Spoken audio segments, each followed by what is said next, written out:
Hi, I'm Dr. Neha.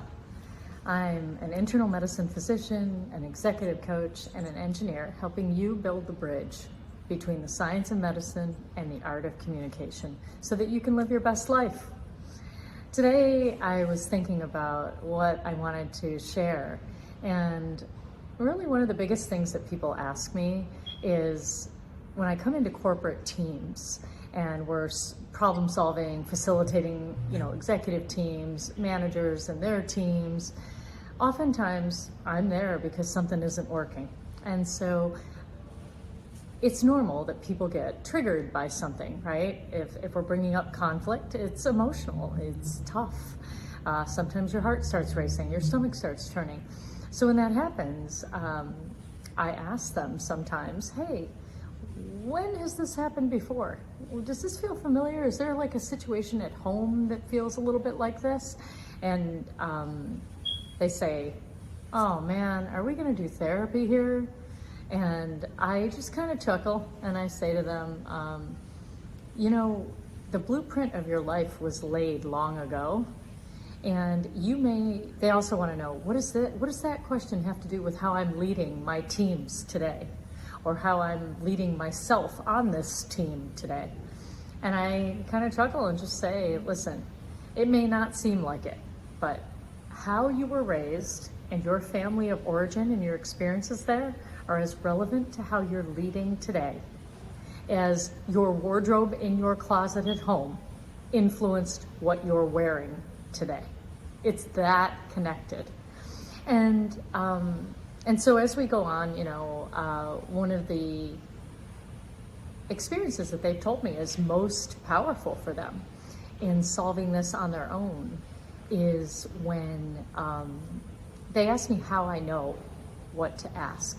And so if I'm dealing with a colleague, like a peer conflict, I ask them to think about how this is similar to their sibling relationships at home and anything unresolved.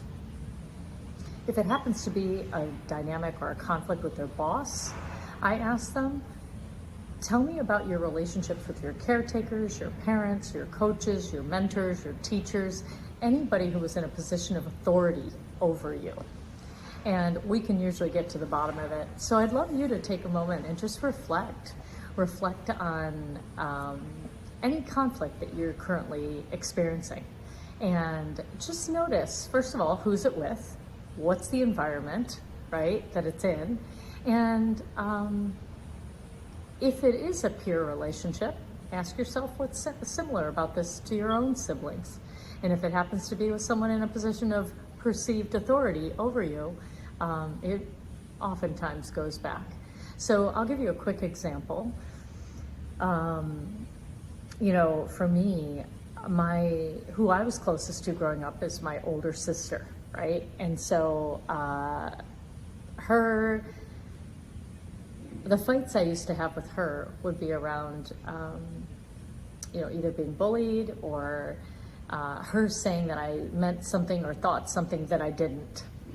And so in my world, when I have a peer, someone who's on my team, someone I as a consultant, or someone like that, if they assume negative intention on me versus generous intention, like I didn't mean to do something, if they think that I intended to upset them, hurt them, undermine them, undercut them, anything like that, that's a big trigger for me.